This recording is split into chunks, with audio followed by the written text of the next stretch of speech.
In this week's programme, we discuss Iraq's once thriving Jewish community, now all but consigned to the history books. During the First World War, about a third of the population of Baghdad was Jewish, but in the 1940s, everything changed. Anti-Semitic attacks, pogroms, Jewish men publicly hung.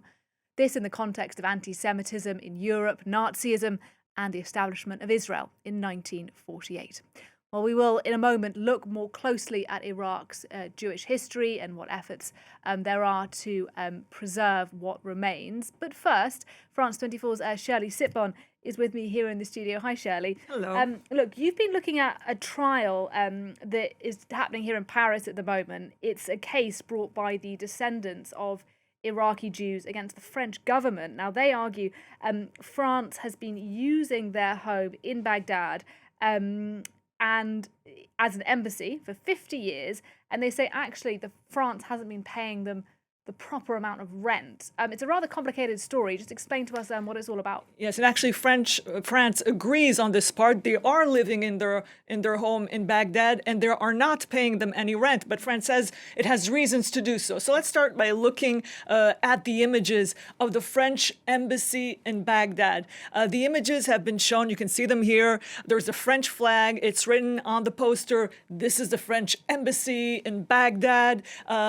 When there are holiday greetings, this is what you see. This home, this house, but in fact, this home is a looted home. It was taken. Well, there was a family who used to live there and who still officially owns the house. And you can see these images of the time, the days when this house was built, like frozen in time, the 1930s, 1940s. That's when the family built and lived there, but then they had to flee, like 135,000 other Iraqis who had to flee. Why? Because there was growing anti-Semitism, there was violence, persecution, and the Farhud. You can see on these images the family who had to leave, the Lawi family, two brothers, Ezra and Kaduri, and these are the images of the embassy today. We'll go back to that. Let's look at the images. There are just two pictures, not many images of the attack of the Farhud pogroms carried out in June 1941. This image was taken before the Farhud. It's an anti-Semitic riot.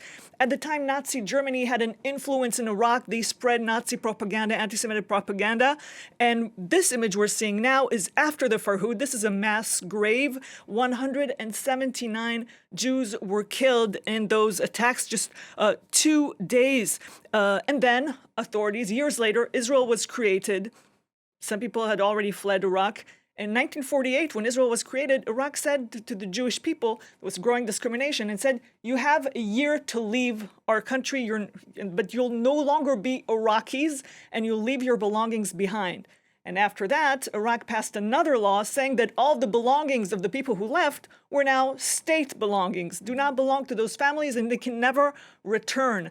But the Lawi family, it still had family in Iraq living in the house, so the house was still theirs. That's why they were able to rent the house to France for the embassy, the ideal tenant for them, because they believed they would pay rent, the house would be preserved. But in fact, after a decade, France stopped paying rent because the Ba'ath Party came to power. And at that time, Saddam Hussein, the officials in Iraq, told France, you don't have to pay rent to this family. It's ours now. All of these belongings of Jews no longer belong to the Jews. And so France accepted to pay just 10% of its rent and no longer pay the family. And that's why 50 years later, this has been taken to court. Of course, the family brought this up with France many times, but there was no response. So now they're taking it to court. Okay, so this is a court case happening here in France, Shirley. And look, the French Foreign Ministry says to the family, well, the argument that they're going to make in court is you shouldn't be accusing us of a problem here. Actually, this trial should be taking place in Iraq. Yes, that's what they're arguing. And actually, there was no lawyer for the foreign ministry in court last week. It was the advisor of the court who said, well, this house is in Iraq. This is Iraqi law. It doesn't apply. I mean, he advised the court to say it's not responsible for this case and that this should be argued in Iraq. And he said it's not impossible that an Iraqi court will take this and give a decision on this matter. Now, what was the reaction of the family and its lawyer when this happened? It's several lawyers. Well, that's just preposterous, ridiculous, to put it mildly. The lawyer explained that the family can't even go to Iraq. It's illegal for Jews to go there. They cannot do it. It would be anyway too dangerous, even if it was possible. And no lawyer they contacted, which were suggested by the French embassy and the French foreign office, accepted to take this case. So we can listen to what, and actually now it's getting momentum.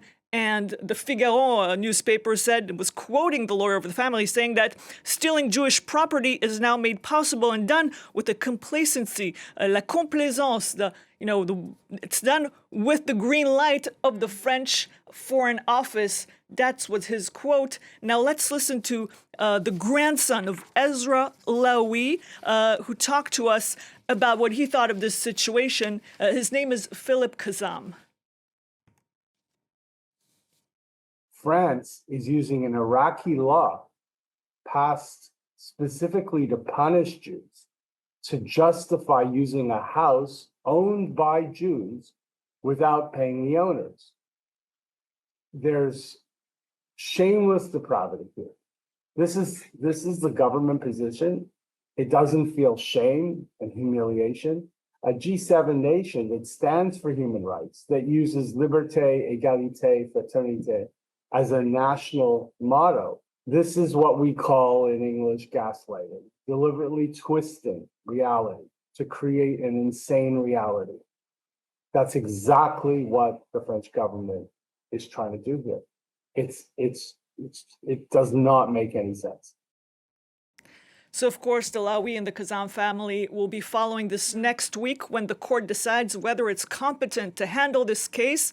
Everyone's waiting. It's also watched by the descendants of many Iraqi Jews. And also, you know that at the time, from the 30s to the 70s, 800,000 Jews had to flee and leave Arab countries. And many of them, their descendants, are looking at the decision next week.